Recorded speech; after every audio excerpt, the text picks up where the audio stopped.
para ouvir somente a Ti. Senhor Jesus, amém.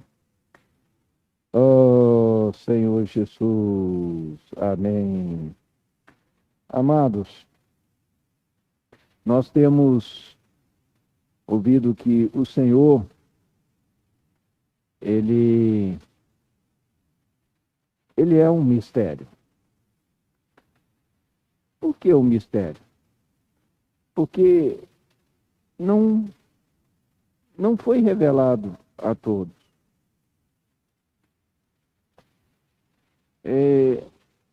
Se nós ouvimos uma pessoa, ela deixa de ser um mistério para a gente. Às vezes você viaja com um irmão que você não conhece muito e ali você vai bater no papo, ele conta a vida dele. Então, se ele era um mistério para você, se há um diálogo, então ele deixa de ser um mistério para você. Mas Deus, Ele criou todas as coisas e se ocultou. Nós não vemos expressamente o falar de Deus na terra. Ou seja, Ele não fala com trombeta de uma maneira pessoal. Ele, no passado, pode ter falado esporadicamente com homens de Deus assim. Mas Deus já apareceu pessoalmente para você? Não. Pode-se contar nos dedos aquelas pessoas que tiveram essa experiência. O apóstolo Paulo foi um desses. Ele estava andando com o objetivo de prender os cristãos de Damasco quando Deus pessoalmente aparece para ele. Não estou falando que isso não possa acontecer, mas isso não é a via de regra. E por isso, Deus é um mistério. Se nós abrirmos em 1 Timóteo, capítulo 6, versículo 16, nós lemos: o único que possui imortalidade, que habita em luz inacessível, a quem homem algum jamais viu, nem é capaz de ver. A ele honra e poder eterno. Amém. Deus existe, mas é inacessível. Por isso, nós podemos dizer que Deus é um mistério. Mas a palavra fala que o mistério de Deus é Cristo. Isso está em Colossenses. E Efésios fala que o mistério de Cristo é a igreja. E nós estamos vendo hoje que o mistério da igreja, esse grande mistério da fé, é nós manifestarmos Deus na carne. Isso é inconcebível para nós se nós olharmos apenas com os nossos olhos humanos, porque eu me conheço.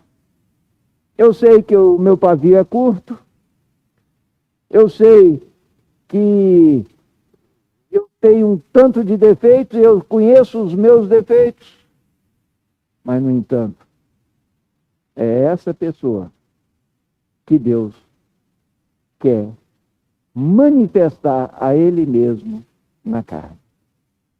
Senhor Jesus, se nós observarmos o diálogo que foi registrado em João 14,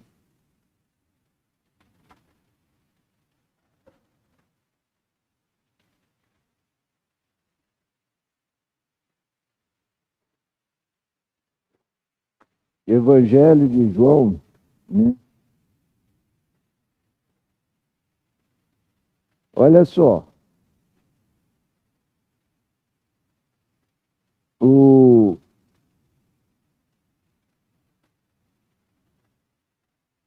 no versículo 5, disse-lhe Tomé: Senhor, não sabemos para onde vais.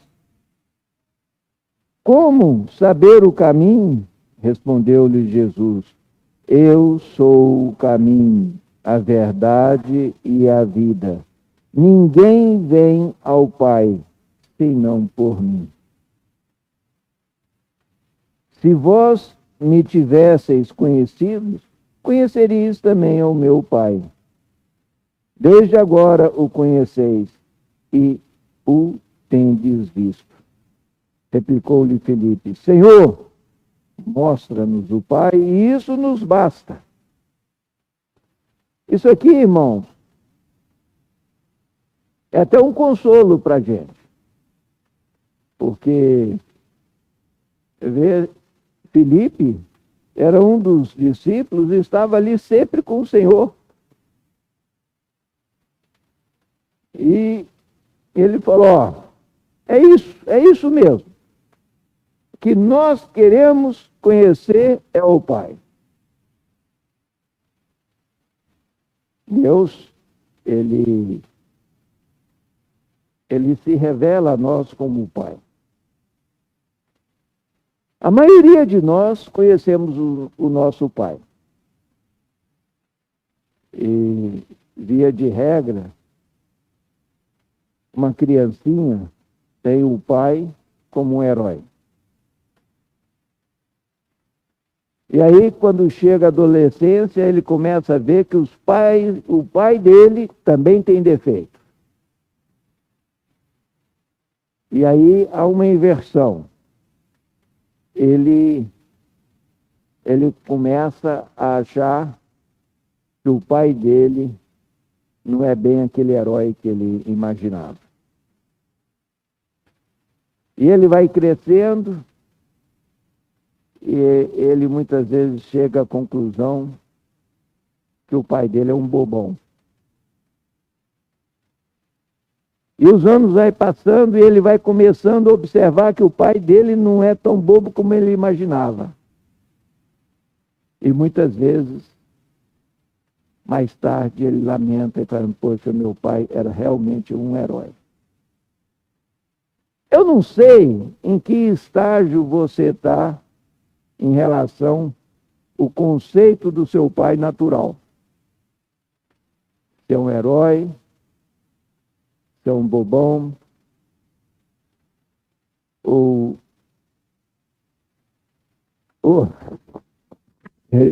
desculpa, gente, esquece. Tem hora que esquece de pôr, tem hora que esquece de tirar. Senhor Jesus, irmãos, não importa, mas todos nós fazemos questão de conhecer nossos pais.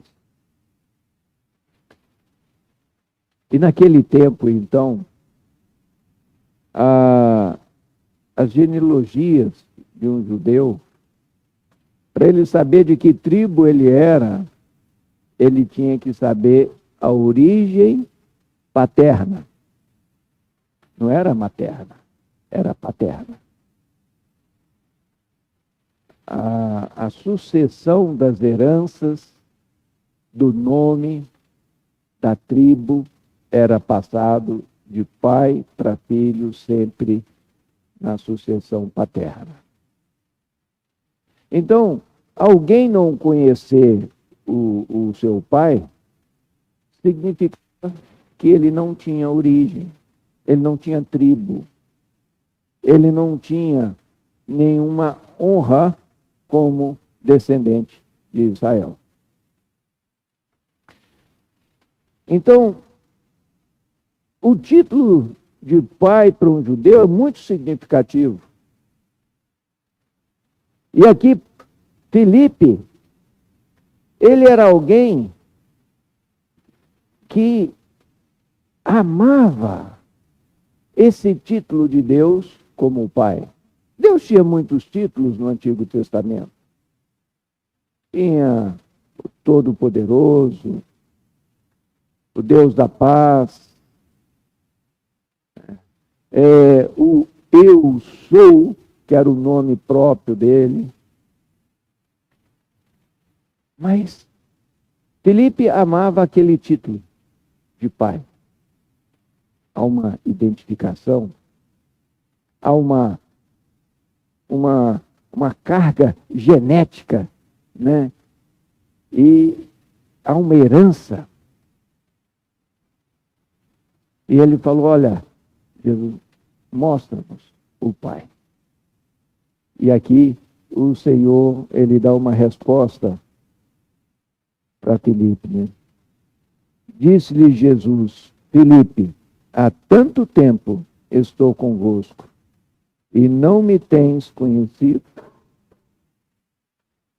Quem me vê a mim, vê o Pai. Como dizes tu, mostra-nos o Pai? Irmãos, esse é o problema. Muitas vezes nós estamos há muito tempo na vida da igreja. Lemos a Bíblia há muito tempo.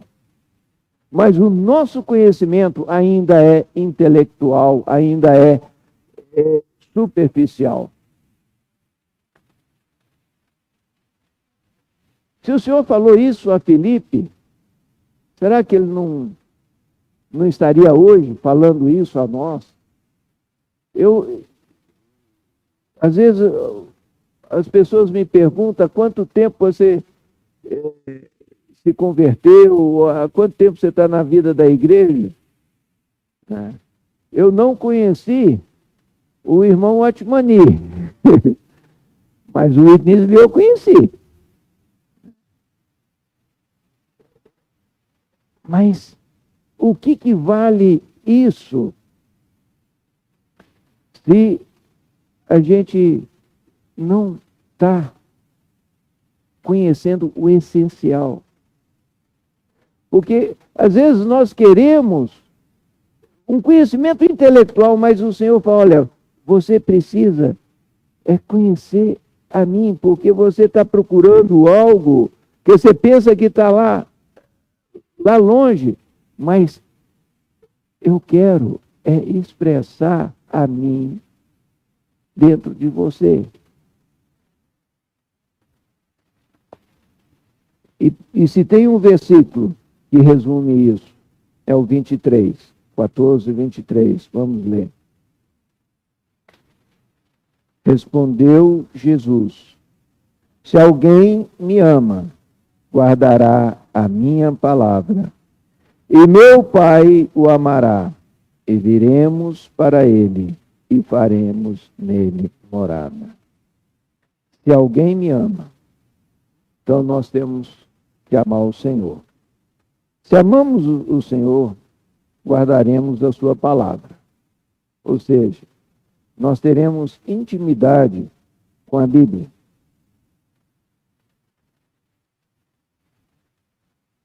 E olha só, e meu Pai o amará. Então, o Pai aqui é esse Deus que habita em luz inacessível. É como os irmãos têm usado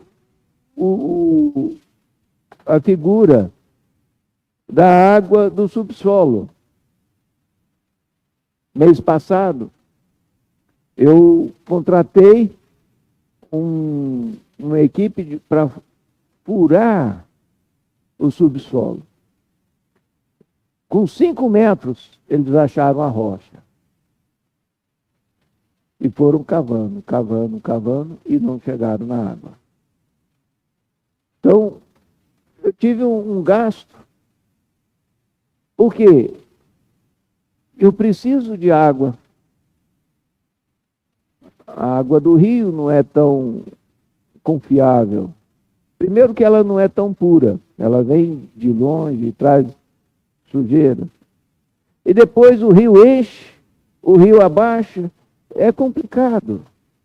Quando você pensa que não, a água está só a lama. Então, se a gente tem um poço artesiano, você consegue uma água limpa lá de baixo. Meu vizinho perfurou com acho que 20 e poucos metros, conseguiu uma vazão extraordinária e uma água boa. Infelizmente, ali eu não achei. Posso achar em outro lugar. Existe água lá embaixo, mas às vezes está inacessível. Cavei 80 metros de profundidade e não cheguei à água. Deus habita em luz inacessível. Se não existir uma fonte, essa água não será acessível. Ela está lá embaixo, mas é inacessível. Você pode morrer de sede. Então o Senhor Jesus representa essa fonte, esse poço. Nós precisamos ter acesso a esse poço. E aí o Senhor Jesus, ele fala, o meu Pai o amará. Viremos para ele e faremos nele morada. Quem viremos? Aqui ele não fala virei. É o Pai, o Filho. Mas de que forma? No Espírito. Então, aqui, nesse pequeno versículo, mostra o mistério de Deus. Hoje, nós temos acesso ao Filho. Porque o Filho, ele se tornou o Espírito que dá vida. O Senhor Jesus, ele é o último Adão. O primeiro Adão, criado por Deus e colocado ali no Jardim do Éden, ele falhou. Ele deu ouvidos a um outro falar que não era de Deus. Então a sua carne foi contaminada. A sua carne se tornou contaminada e passou para todos os filhos. Porque naquela semente que ele comeu, havia uma semente. Naquela fruta que ele comeu, naquele fruto, havia uma semente que todos nós herdamos. Mas graças a Deus, o Senhor Jesus, ele deixa bem claro que ele hoje é a árvore da vida.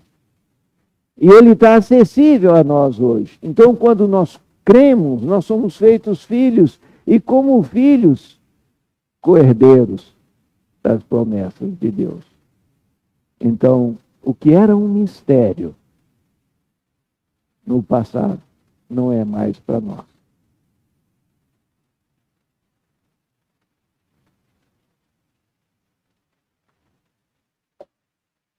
Quando nós amamos a palavra do Senhor, nós começamos a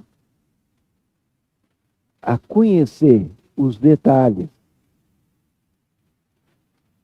E, sinceramente, eu vivi, desde quando eu criei até que eu vim para a vida da igreja, foram 12 anos. E eu conhecia muitas verdades, mas era como bonitas peças de um quebra-cabeça. Primeira vez que eu fui a uma conferência em Sumaré, e os irmãos começaram a falar sobre o reino de Deus. Era como que eu conseguia encaixar aquelas peças do quebra-cabeça e ver o todo.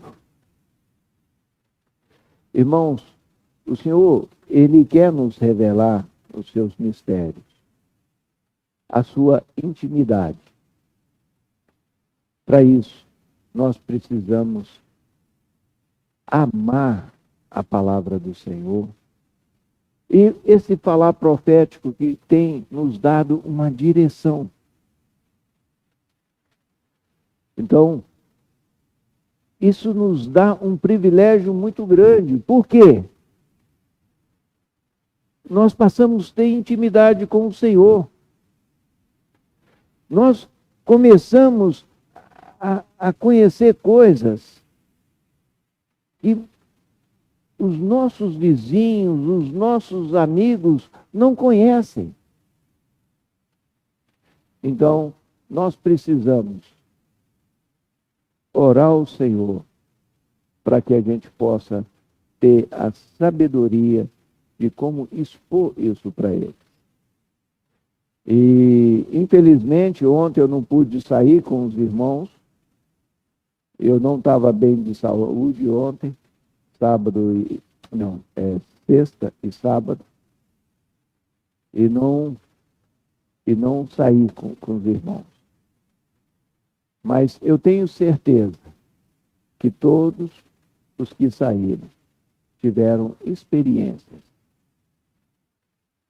E eu fico impressionado, irmãos, porque muitas vezes a nossa dificuldade é começar a falar com o Senhor, é abordar as pessoas. É como que fazer um gancho. E quando a gente pergunta para as pessoas, eu posso orar por vocês? Né? Então, a maioria das pessoas estão sedentas. Por quê? Elas sabem que existe Deus. Há alguma coisa dentro dela, ela olha para a natureza e fala, não, é impossível isso aí ser fruto do acaso. Tem que haver um ser supremo, mas ainda é um mistério. Por quê? Porque ela não conhece o Pai.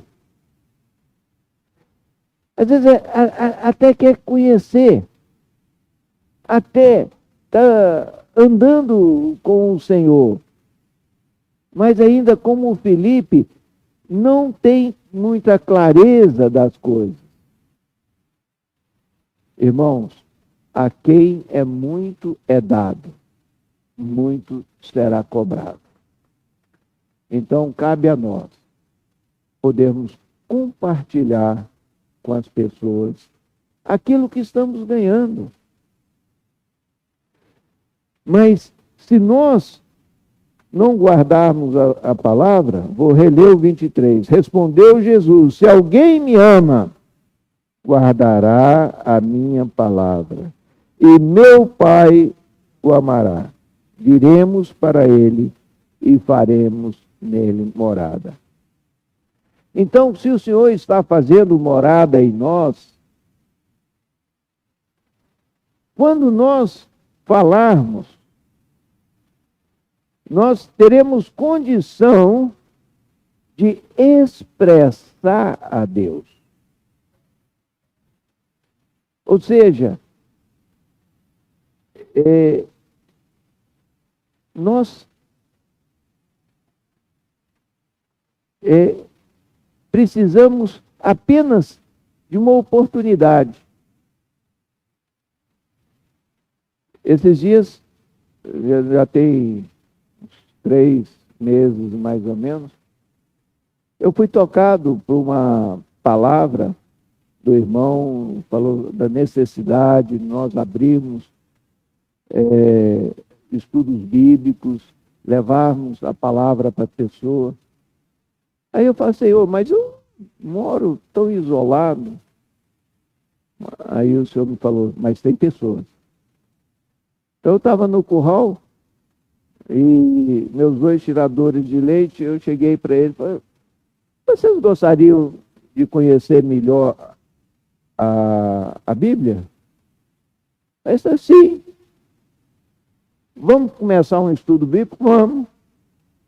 E graças a Deus, como os irmãos viram, na semana passada, uma daquelas famílias foram batizadas. Se a gente está no nosso conceito natural, fala, não, eu estou aqui isolado, tal, né, moro longe da cidade. Não, mas tem gente lá. E nós temos que aproveitar as oportunidades. Se nós amamos a palavra, nós vamos falar da palavra. O Senhor vai deixar de ser um mistério para nós. Nós vamos expressar em nossa carne ao nosso Senhor. Então vamos orar ao Senhor. Senhor, né, me dê sabedoria para que no meu círculo de ação, nós vemos que o viver da igreja, ela possui 4 aspectos. O viver de reuniões. Esse é o mais fácil. Como é gostoso a gente reunir os irmãos, né? Mas esse é apenas um dos aspectos. O segundo aspecto, o viver familiar. Aí começa a pegar, porque todo mundo tem um primo chato. Todo mundo, né, tem os seus problemas familiares. E é lá que o Senhor quer que nós expressemos a Deus na carne. Quando o Senhor Jesus, ou melhor, quando o carcereiro, ali em Filipos, perguntou para Paulo, que devo fazer para ser salvo? Qual foi a resposta de Paulo? Crê no Senhor Jesus e tu e a tua casa será salvo. Então nós almejamos pegar nessa promessa, né? A salvação, né, é para a nossa família. Às vezes não é no nosso tempo, mas no tempo de Deus, né? Toda a nossa casa será salva. Mas se nós expressamos a nós mesmos, talvez nós temos amado pouco o Senhor, talvez temos guardado pouco a palavra dele, e aí queremos que a nossa casa seja salva. O Senhor quer fazer morada em nós, e aí nós tomaremos posse dessa promessa, toda a casa, né? Toda a nossa família. Então, o viver de reuniões, né? O viver familiar e o viver social. Aí é o meu ambiente de estudo, é o meu ambiente de trabalho, é a sociedade onde nós estamos inseridos. E nesse ponto, eu gosto sempre de relembrar do testemunho de Noé. Quando Deus estava desanimado, porque a terra se havia enchido de violência, mas fala, né, que Noé achou graça diante de Deus, porque ele dava um testemunho na sua geração. O Senhor, Ele quer que nós demos testemunho diante de Deus e diante dos homens. É diante da nossa geração. E por último, o quarto aspecto de batalha espiritual. Por quê? Por que para a igreja? Porque nós estamos sendo preparados para, em breve, uma convocação militar. A trombeta está chamando para a batalha. E numa batalha não se leva pessoas doentes, né? Crianças, idosos, né? Porque não tem condição de luta. Você tem que ter preparo militar e tem que ter vigor físico. Eu estou falando no aspecto humano, é óbvio, e no aspecto espiritual, né? Aí tem muito velhinho, já sem vigor nenhum, que tem muito vigor no espírito. E aí sim vai ter condição de enfrentar o inimigo e exercer autoridade do nosso Senhor. Nós, quando lutamos contra o inimigo, nós não vamos com a nossa força, por mais forte que sejamos, é no nome do Senhor que nós temos a vitória. Então, esse é o quarto aspecto. Senhor Jesus, nós queremos expressar o Senhor da carne. Aleluia. Vamos orar? Senhor Jesus, leva-nos, Senhor, a termos tal realidade. Nós não queremos, Senhor, te conhecer apenas intelectualmente, mas que esse alerta que o Senhor fez para Filipe, há tanto tempo está convivendo comigo e você ainda não me conhece, Filipe. Senhor Jesus, que nós possamos conhecer a Ti com realidade. Senhor Jesus. Amém. Irmãos, vamos ter então agora um momento de compartilhar.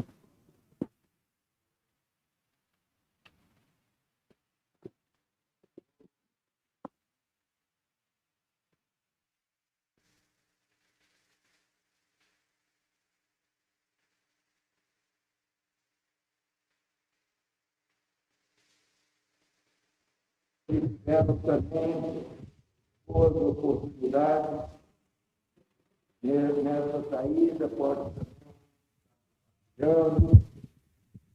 experiência.